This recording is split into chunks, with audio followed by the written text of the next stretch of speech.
Greetings, my dear friends. This is Dreamweaver Mystics, as always. Before I begin, I want to say something very important. Everything you are about to hear is only my thoughts and guesses. I do not claim that you can control reality with the power of thought. I do not claim that you cannot. I am simply gathering facts, listening to scientists, reading ancient texts, analyzing my own experience, and trying to understand where science ends and magic begins. And you, as always, decide whether to agree or to doubt along with me. Today I want to talk about a topic that concerns, perhaps, everyone who has ever thought about the nature of reality. Can you control reality with the power of thought? Can we influence the world around us simply through our intentions, visualization, prayer, meditation? Or is it all just beautiful fairy tales for those who do not want to accept harsh reality? In recent years, the topic of the power of thought has become very popular. Self-help books, movies like The Secret, countless bloggers all say, thoughts are things. Visualize your future. Attract good luck. But there are also skeptics who call this dangerous self-deception. Who is right? Let us find out. Let us start with science, with quantum physics. It is here, at the deepest level of reality, that scientists have made discoveries that force us to reconsider our understanding of the world. The double-slit experiment. One of the most famous and strangest experiments in the history of physics. If you are not familiar with it, I will tell you now. Scientists direct a beam of light, or even individual electrons, photons, atoms, at a screen with two parallel slits. Behind the screen is a detector. When particles pass through the slits, they leave a trace. And here is where the magic begins. If no one is observing the particles, they behave like waves. They pass through both slits simultaneously, interfere with each other, and create a pattern of stripes on the detector, a wave pattern. But as soon as scientists install a device that observes the particles, that watches which slit they go through, the particles stop being waves. They begin to behave like classical particles. They pass through only one slit, and the detector shows two stripes, not a wave pattern. The particles know whether they are being watched or not. They change their behavior depending on observation. This is not a metaphor. This is an experimentally confirmed fact.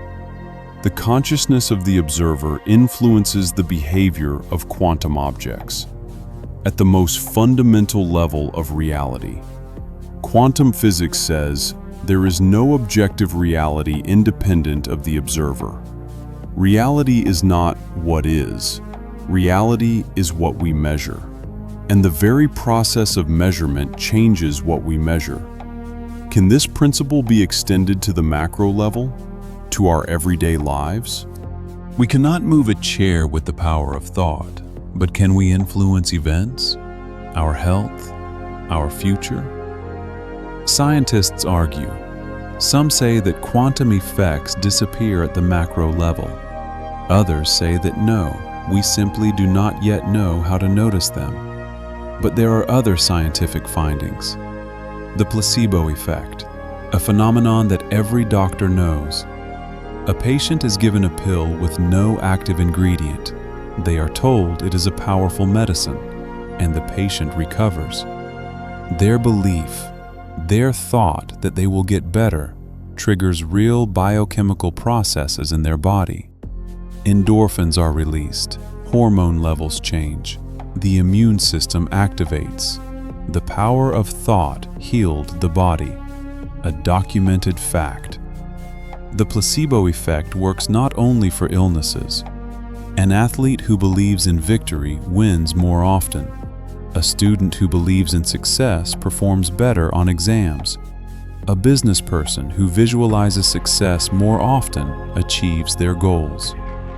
I am not saying you can just sit and think. No. You need to act. But thought sets the direction. Thought creates intention. Intention guides actions, and actions change reality. But is there evidence that thought can influence reality directly, without a physical intermediary? Here, science is cautious. But there are studies that cannot be ignored. Random number generator experiments. In various laboratories around the world, devices are installed that generate random sequences of bits, zeros and ones. In normal conditions, they are truly random. But when a global event occurs that captures the attention of millions of people, a terrorist attack, the death of Princess Diana, the World Cup final, the generators begin to produce not random, but ordered sequences. Millions of people thinking about the same thing, watching the same thing, feeling the same thing, collectively influence the operation of these devices. The Global Consciousness Project has gathered thousands of such cases. The results are statistically significant. Collective attention changes reality. What about individual thought? Experiments with Reiki, with distant healing. One person sits in a laboratory, another in a neighboring room. The first receives a mild electric shock. The second, who does not see or hear the first, but knows that they are about to be hurt, tries to ease their suffering with their thoughts. Physiological indicators are recorded. In some experiments, a statistically significant effect is observed. Thought influences another person's body at a distance. Of course, the results are not always reproducible. Science requires repeatability.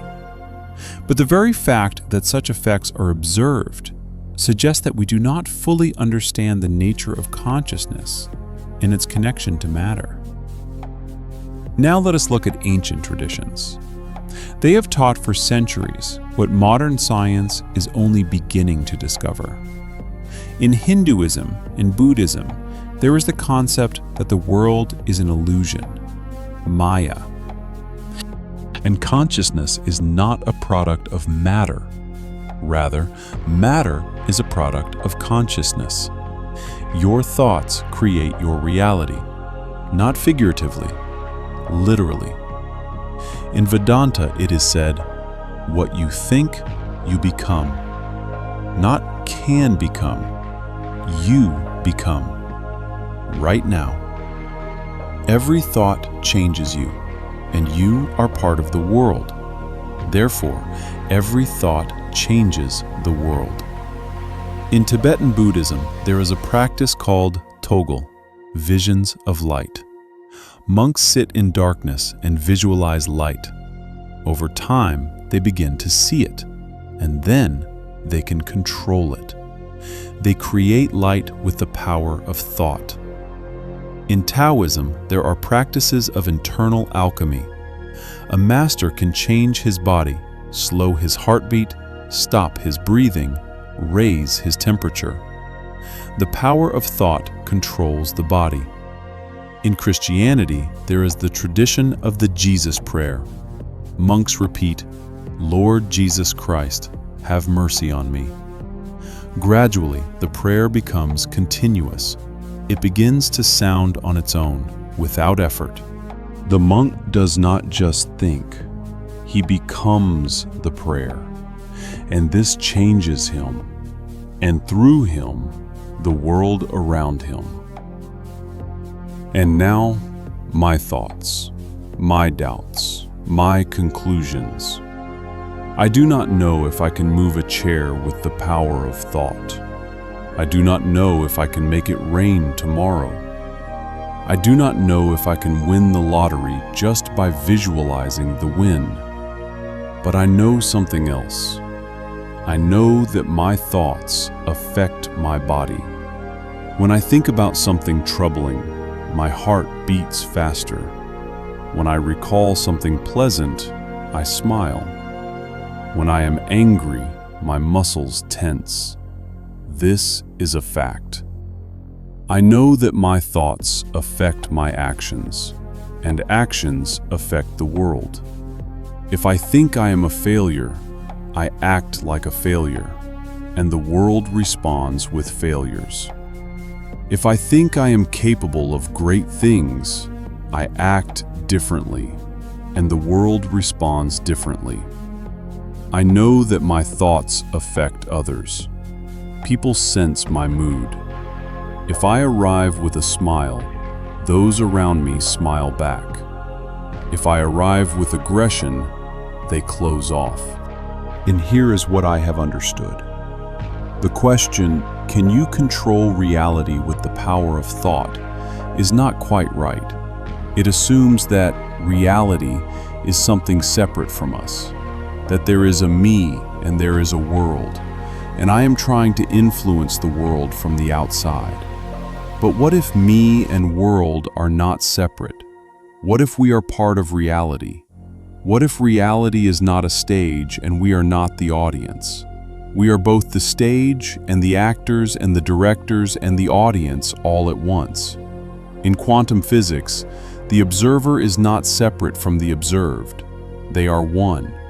Your consciousness is not a passive spectator. It actively participates in creating what you see. Perhaps controlling reality is not about influencing something external. It is about changing yourself. When you change, the world around you changes too, because the world is a reflection of you. I do not know if a thought can stop a train, but I know that a thought can stop an inner storm. A thought can heal the body. A thought can change relationships. A thought can inspire an action that changes the world. What if that is enough?